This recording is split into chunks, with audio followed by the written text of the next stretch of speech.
The video delves into what it posits as the five primary sins that, according to biblical narrative and its interpretations, led to the destruction of the cities of Sodom and Gomorrah by divine intervention.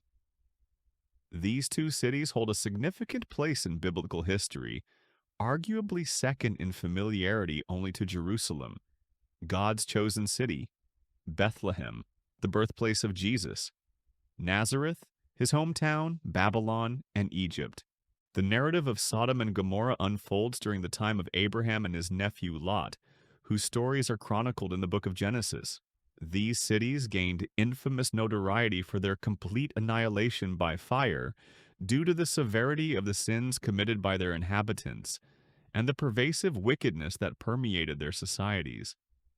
God's judgment upon these twin cities was absolute, total, and utterly devastating.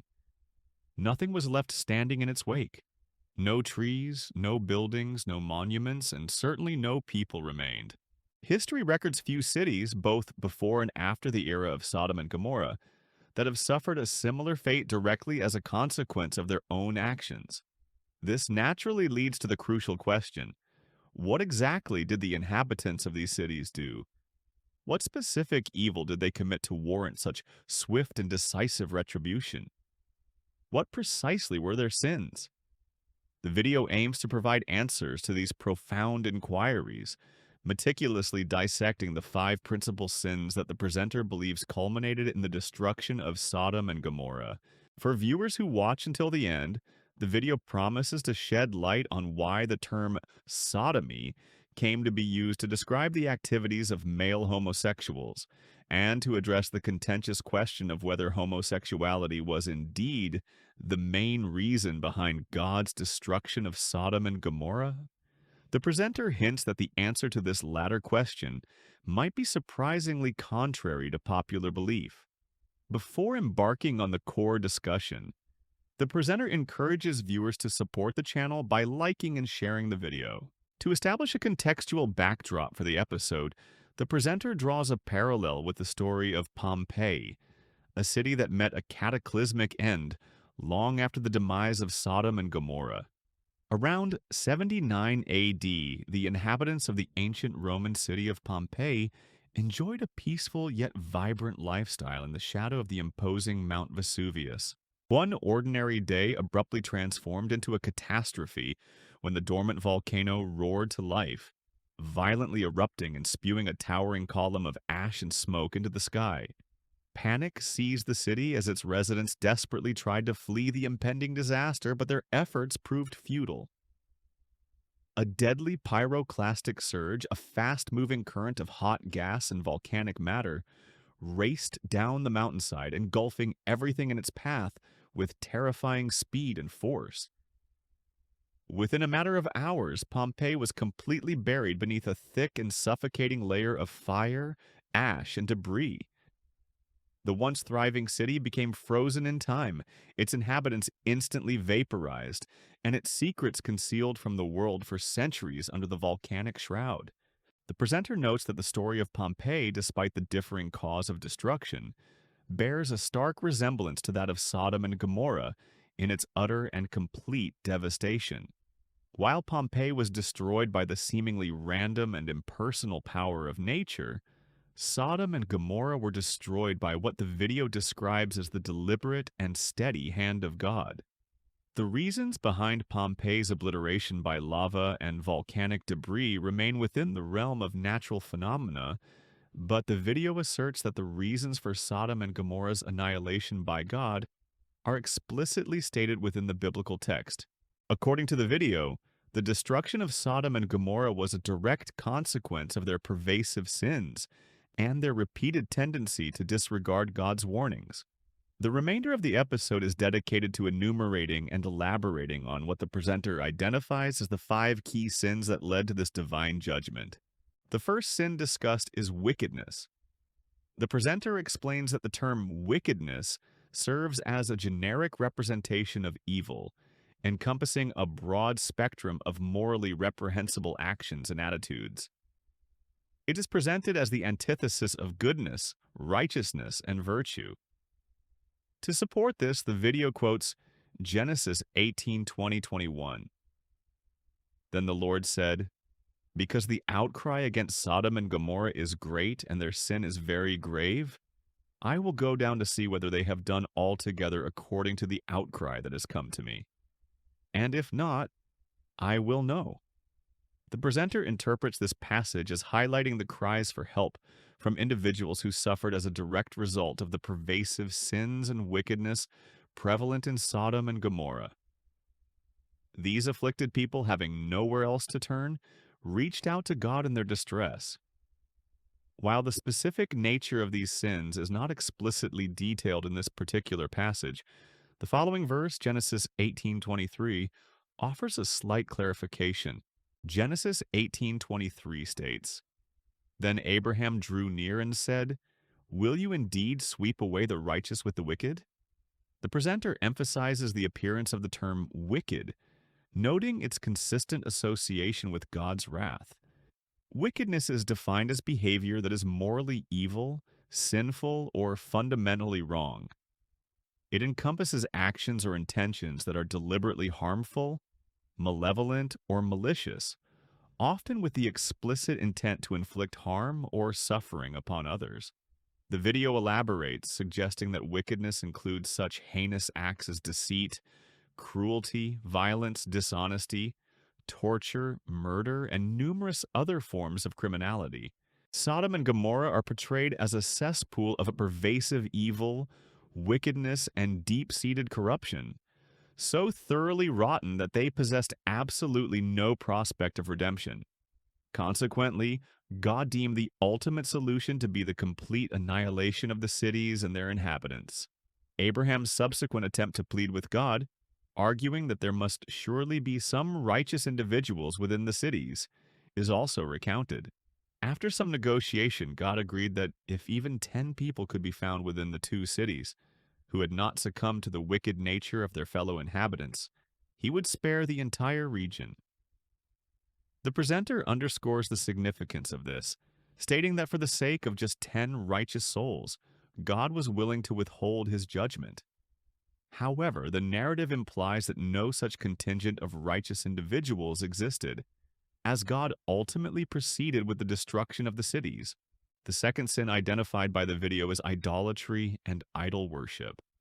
While the presenter acknowledges that this sin is not explicitly detailed in the primary Genesis account of Sodom's destruction, it is inferred from the overall ungodly atmosphere and behavior of the city's populace.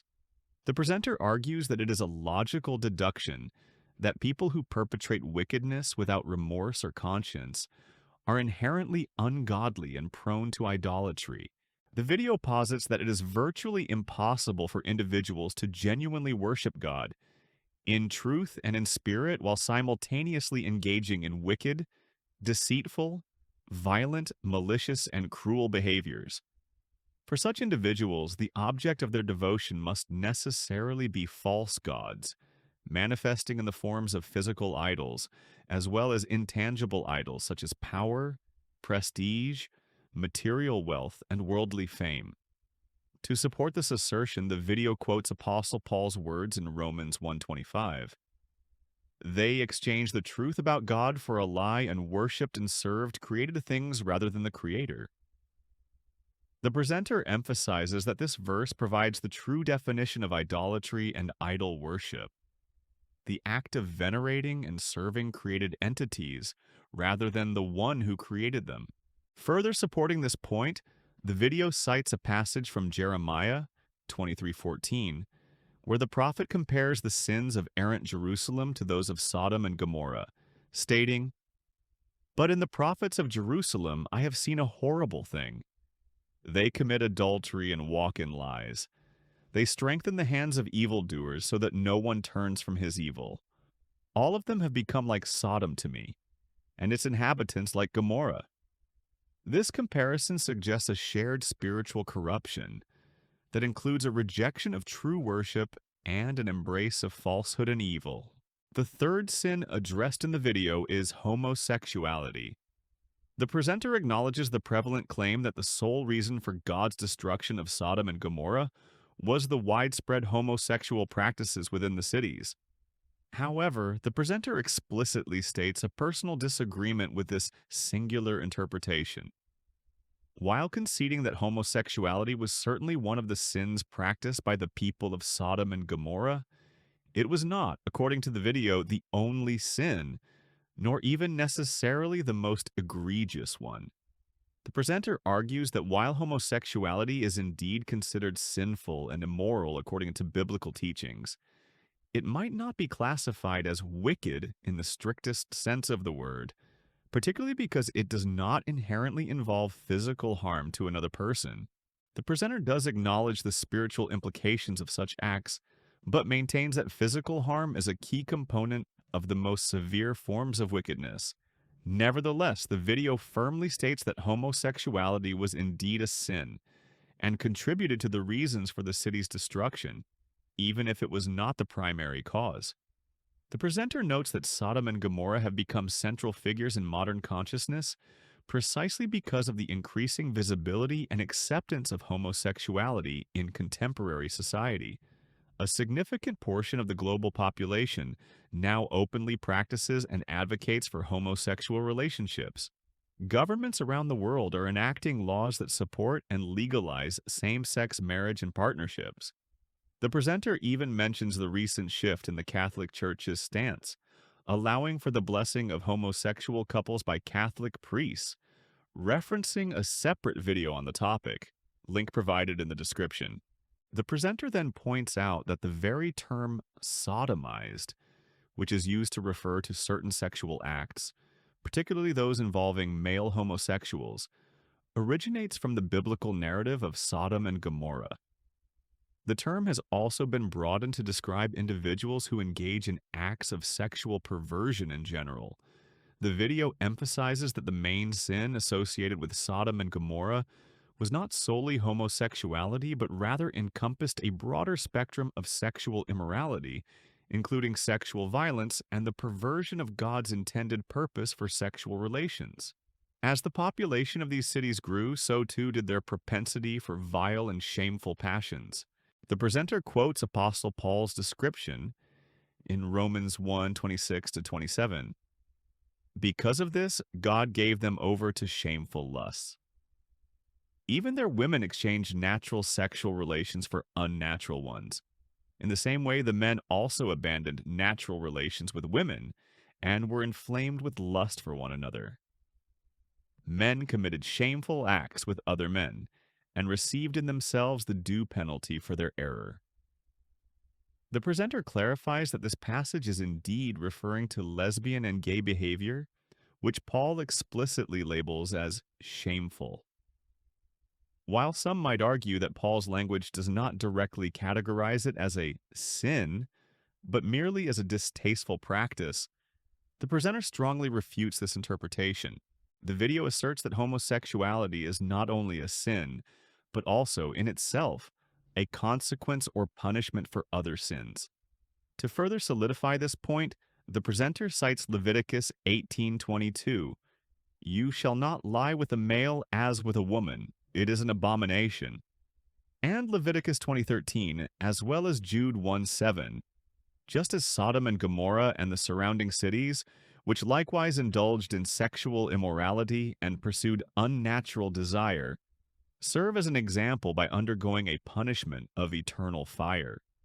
The presenter concludes this point by stating that these scriptural references leave little room for ambiguity regarding the sinful nature of homosexual acts in the biblical context.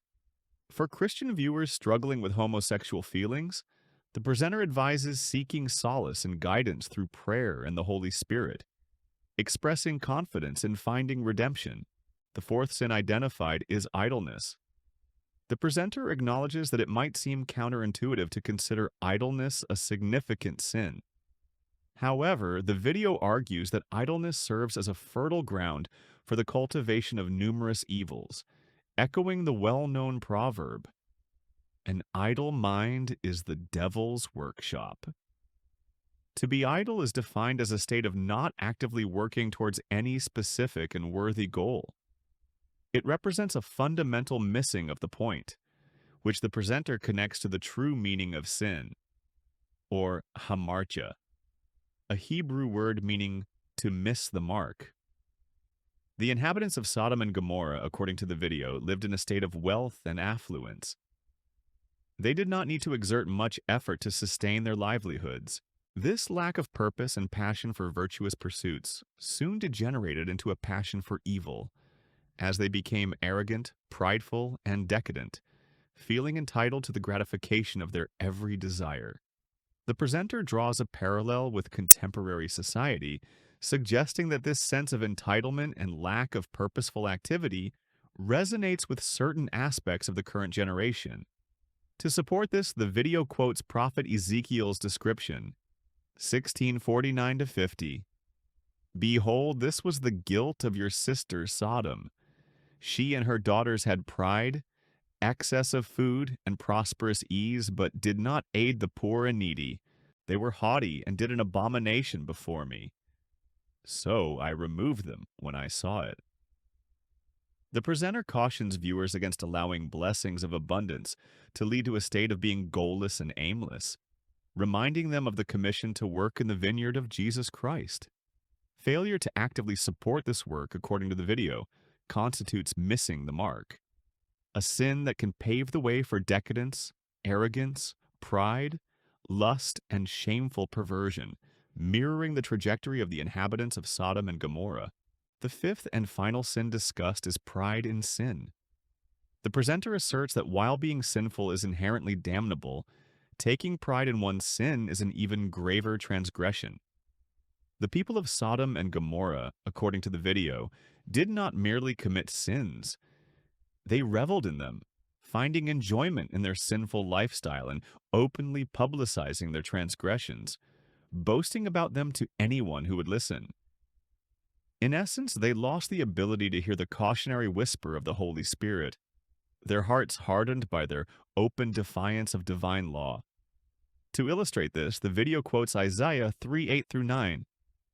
For Jerusalem has stumbled, and Judah has fallen, because their speech and their deeds are against the Lord, defying his glorious presence. For the look on their faces bears witness against them. They proclaim their sin like Sodom. They do not hide it. Woe to them, for they have brought evil on themselves. The presenter emphasizes that the pride and arrogance of the people of Sodom and Gomorrah are vividly encapsulated in the story of Lot and the two angels who visited him to warn him of the impending destruction of the cities. Upon the angels' arrival at Lot's house before they could retire for the evening, a mob of men from Sodom, described as the men of the city, the men of Sodom, surrounded Lot's dwelling. These men were notorious for their sinful, immoral, and violent behavior. They demanded that Lot bring out the two strangers so that they could engage in sexual relations with them. Lot was utterly appalled by the wickedness of the men of Sodom and Gomorrah and desperately tried to protect his guests, even resorting to the shocking offer of his own virgin daughters to the mob in an attempt to placate them, despite the inherent abomination of such an act in the eyes of God. However, the men of Sodom and Gomorrah were consumed by their depraved passions and were solely intent on defiling the male guests. Lot remained determined to prevent these shameful and sinful acts against his visitors, but his options were rapidly dwindling as the mob began to threaten harm against Lot and his family, intent on breaking down his door to assault the men inside. Witnessing Lot's futile resistance and impossible predicament, the angels intervened, striking the mob with blindness, thus preventing them from attacking Lot and gaining entry into his house. Shortly thereafter, the angels informed Lot of the imminent destruction of Sodom and Gomorrah and led him and his family out of the city to escape the impending catastrophe.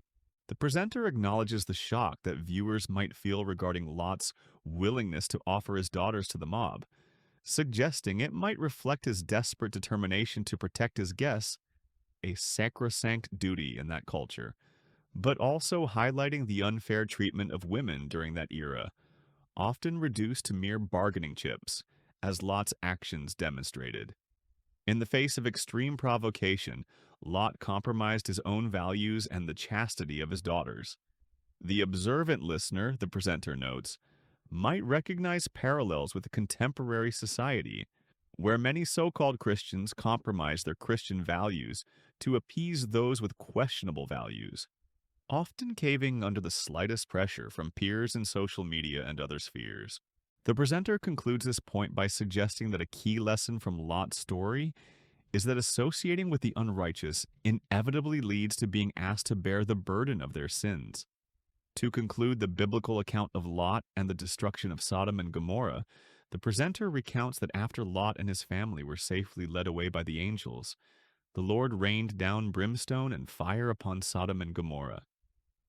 The cities were completely destroyed under God's uncompromising judgment, buried deep in ashes and sand, much like Pompeii. The video concludes with a thank you to the viewers and the standard call to action to subscribe, like, and share the video, followed by a benediction.